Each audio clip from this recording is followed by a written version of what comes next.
Welcome back to Steve's Project Car Garage. Sitting here we have the parts that we need to go ahead and get this Overdrive built and put back together so we can mate it with the transmission. So stick around. It's going to be a lot of fun in this video. So before we really dive in, I just want to kind of give you an overview of everything we got here. I reached out to a gentleman by the name of John Esposito with Quantum Mechanics. He owns Quantum Mechanics out of Connecticut, and he rebuilds transmissions and overdrives for little British cars. And so he has a ton of great parts, and one of the things that actually led me to him was the fact that he relines the sliding members of the overdrives. You can't buy those new, you can only get relined ones. And I've been told by a number of people, are the best. So I went ahead and reached out to him, and this is kind of what we got. So we have a bunch of new roller bearings. We have bearings for the Annulus. We've got bearings for everything. Every single bearing that's actually in this transmission we got here. We have a new solenoid here. We have all the gaskets necessary, and he also threw in some cool swag. So what we're going to do is go ahead and just get started by diving through this and kind of seeing what we can start with. Probably going to end up starting by pressing some bearings on to the Annulus, and we'll do a comparison of the sliding members too, because this is going to be kind of neat to do a side-by-side comparison of. So grab yourself a cup of jitter juice and let's get cracking. All right, so here we have the sliding members. So John was explaining to me there's actually a difference in the sliding members between the gear ratios on these. I believe that there's a 25% and a 32%. I got the 25%. But when we look at these, you know, from the top, they all look the same. These are riveted in, and it looks like, I don't know what John uses, but he went ahead and he has these put in differently. So outside of this being a lot cleaner, you can see here that the meat on these is pretty much the same. So in terms of wear, it looks like really it wasn't a wear issue or a concern, but more actually the fact that this is starting to fall apart. So if you take a look here at the edges closely, you can see where the clutch lining material is really starting to degrade and disintegrate. And on this, it's brand new. So this was definitely a concern. If this had not failed currently, it was about ready to fail. So we don't want to put back in 50-year-old lining material. So that's kind of a breakdown of how he has these put together. And yeah, so there we go, new sliding member. There was a $50 core charge on this, so I have to go ahead and return this to him, and I'll get that $50 back. But outside of that, it was $275 plus the $50 core charge. All right, so we've now come to the point where it's time to start refreshing some O-rings. And so it took me a little bit of time to figure out what these O-rings were that John sent in this kit. And I'm going to go over them here real quick with you to help demystify some of it. So we've got a small series of O-rings. We have a large O-ring, and this large O-ring is going to be the one that's going to replace the one on the gear drive for the speedometer. We're going to have two medium-sized O-rings, and these are going to be the ones that replace the ones on the pistons. And then we're going to have a smaller O-ring here, and this O-ring actually belongs to this valve, which I had to remove from in here. Now before this was in here, and I didn't really want to fight to try to pull it out, but what I ended up doing was using my little hook here, and with this inside the valve body, I just went ahead and I cut the hook and pulled it right out.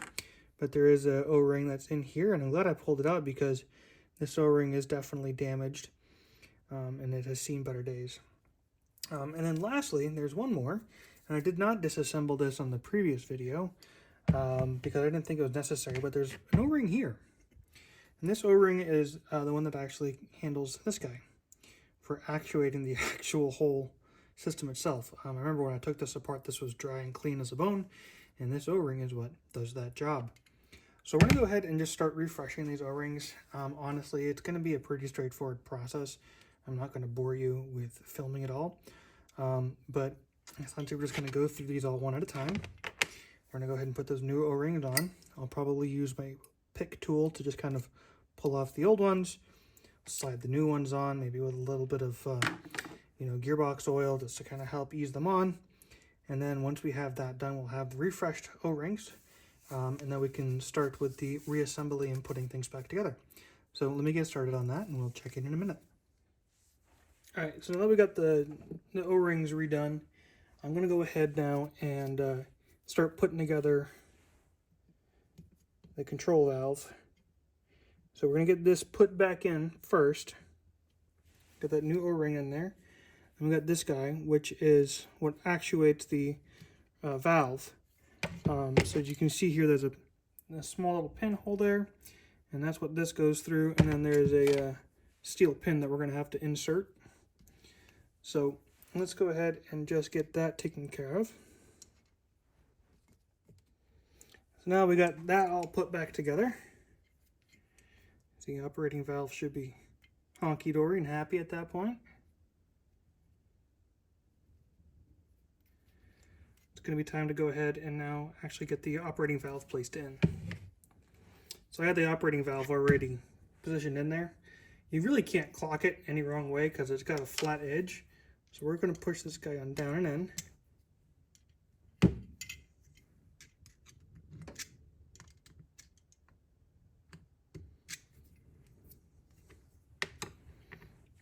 And you can see the operating valve is right here. So you can't really go much further than that because that's what this guy does. So that just pushes it up and down.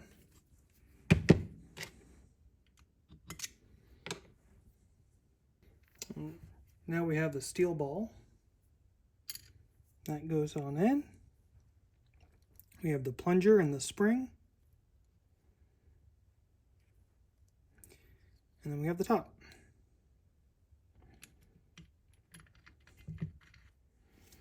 And now, because this is spring-loaded, you can see that it goes up and down, like so. So we got the relief valve here. We've already gone ahead and replaced the O-ring inside of the valve itself. So this is where, I remember when I was taking this apart, there's a series of these little tiny spring washers here. And so we're just gonna, this is all kind of just the way it was when it came out.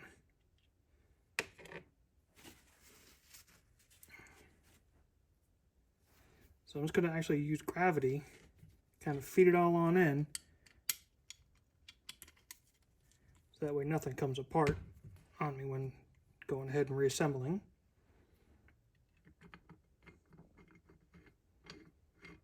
And this will go ahead and just screw on down. It should tighten up. We'll get that tightened up with a wrench here in a minute. All right, so the next is going to be the pump. So if you remember, we had to make a little special tool to be able to do all of this, so we'll be busting that back out, I'm sure, to put this together. But this is the pump itself. And so the pump has this pump fork, which holds this little roller, which is what causes the pump to go up and down. It rotates against a lobe. You can actually see it right off screen here. This lobe is on the output shaft of the transmission. As you can see, it's like a cam. It rotates, and as it goes up and down, it pumps this up and down, which is what pumps fluid throughout the entire overdrive. So this flat part needs to actually sit and touch up right up against this flat part here. And so when we go ahead and put this in together, we can take the whole valve body, or the whole pump body rather, and we're going to push this inside here. And we want that to just kind of rest up against that portion there of the body itself. Now, we want to press the pump body home using a specific tool. So we're going to have to take a look to see how we're going to do it, because it's probably going to be the exact opposite of how we pretty much put it in there. So I'm going to do a little bit of research real quick to see how we put this pump body back in, but I think it's going to be just a matter of giving it a decent little bit of a press, and we should be able to get it in. So let me catch up with you in just a minute. Okay, so in my haste to take this apart, I failed to notice that there was a locating screw with a dowel located right here. And surprisingly, I did not damage the pump body or anything, which is really good. But in putting this back together, I need to make sure that I don't make the same mistake that I did before. And so you have this valve body, and this is going to go obviously inside of here. And we want to make sure, though, that we locate it with the locating screw. And essentially what this locating screw does is it gives us a window to be able to see how far the pump body goes in. So ideally we want it to be right about there. We don't want it to go much further than that. And we want to be able to use the locating screw to be able to actually stop the pump body from going in any further. So what we're going to do is we're going to get this guy put in, and I'm going to have to just press pause on trying to locate a new screw, because I really kind of mangled this guy up quite a bit, and see what we can find for a solution for that. But that still, it won't stop us from continuing to put this together, but it is something I'm going to have to just add to my to-do list. So let me go ahead and get working on putting this back in, and we'll catch up with you in a minute. Okay, so I cleaned the tip of this guy up.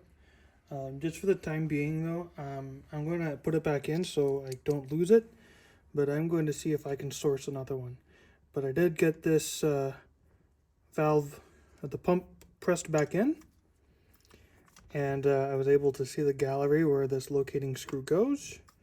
So we're going to just put this guy on in for the time being. And that should at least help locate it and keep it in place. But I am going to see if I can get a replacement screw.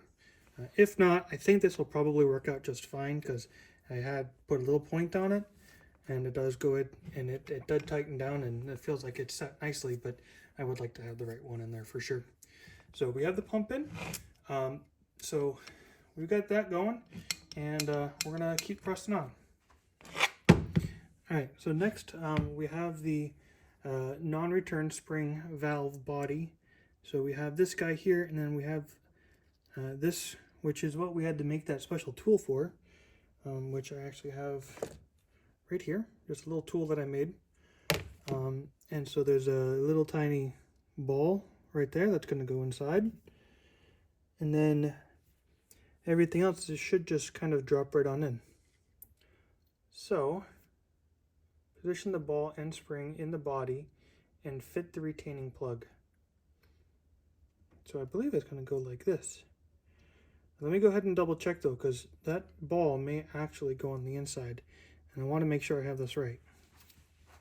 1 minute, 37 seconds later. Okay, so I'm glad I went back and checked. So yes, the ball goes inside of here. So we have the ball inside, and then we have the spring inside, which makes sense. So this can go ahead and get located inside of there. And I'm going to take my little tool that I made. We're going to tighten this down.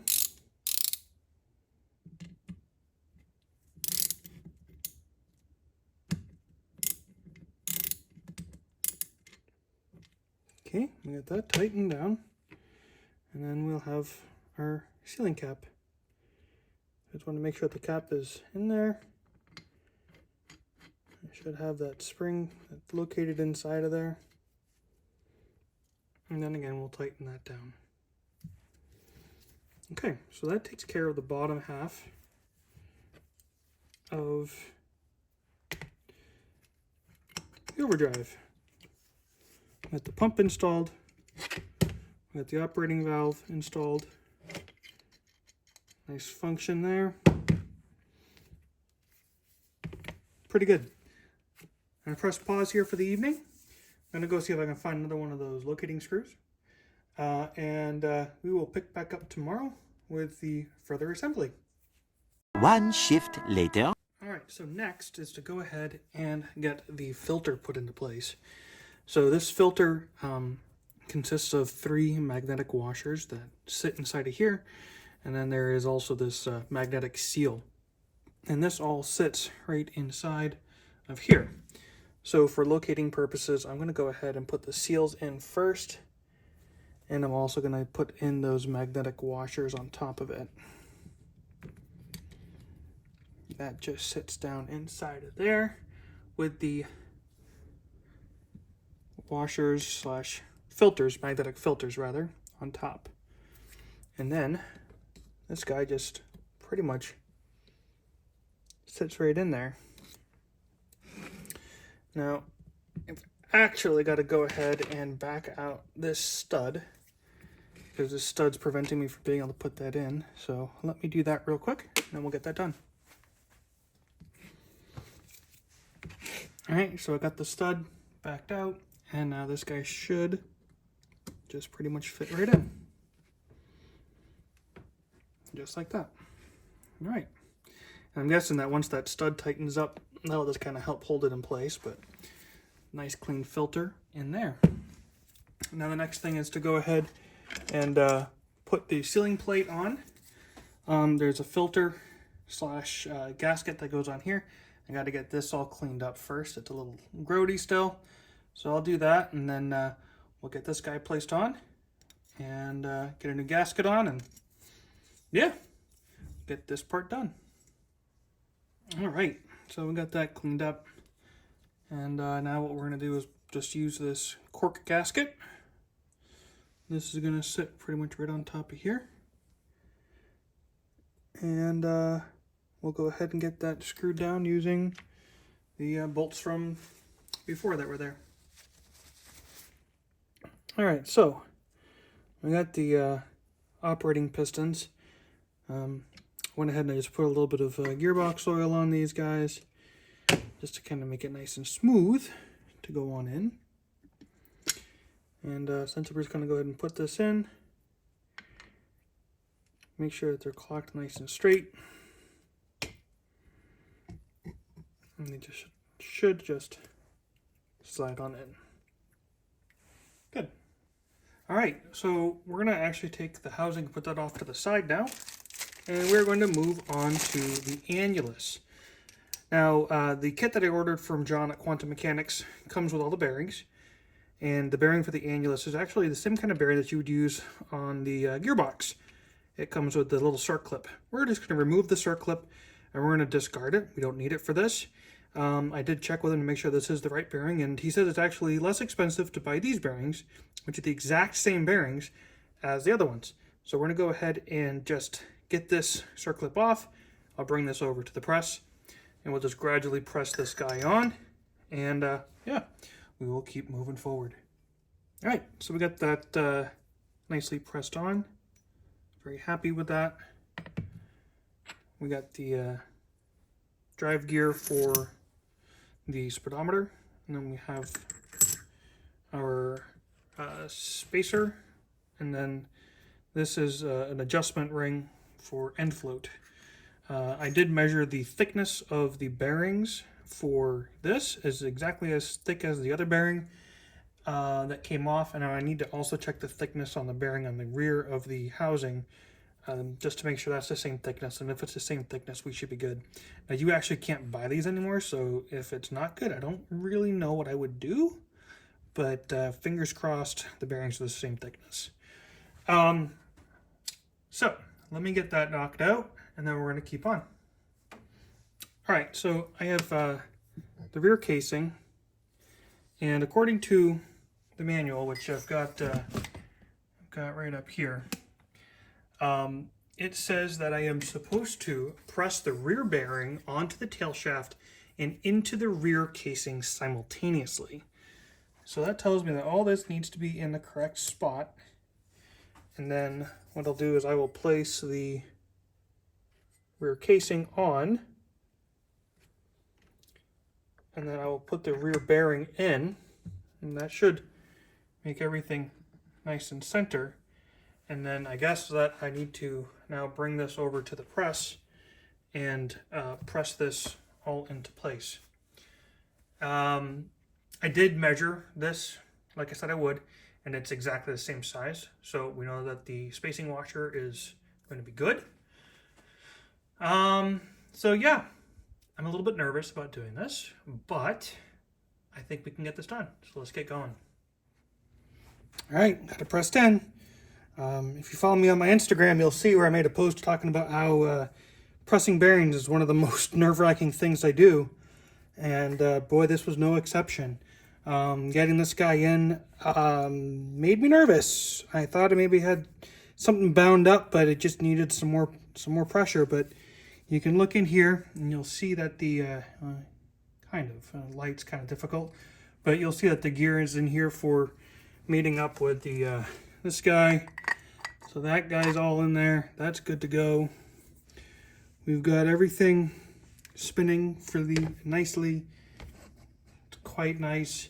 So yeah, wow. Okay, I'm happy to have that behind me. All right, well, that, my friends, is going to be where we're going to stop for today's video. Got some work that I needed to still complete on this, obviously, so it is not done, but this is a good stopping point. I had to actually order another seal for the rear of the actual casing. I ended up messing it up, and so I figured this is a good stopping point. So we're going to stop there, wait for the seal to arrive, and then once it does, we'll go ahead and get that finished. In the meantime, while I'm waiting for that seal, I'm actually going to go ahead and start working on the bell housing. I got a whole new kit for the bushes, and I'm going to get the bell housing put together, get the throwout bearing put on there, so that way we can get that attached to the transmission. So if you haven't done so already, make sure you go ahead and click that bell to get those post notifications. Hit the subscribe button too if you feel like it. And remember, when working on project cars like this, don't damage that rear main seal, and don't be that dreaded previous owner. Cheers.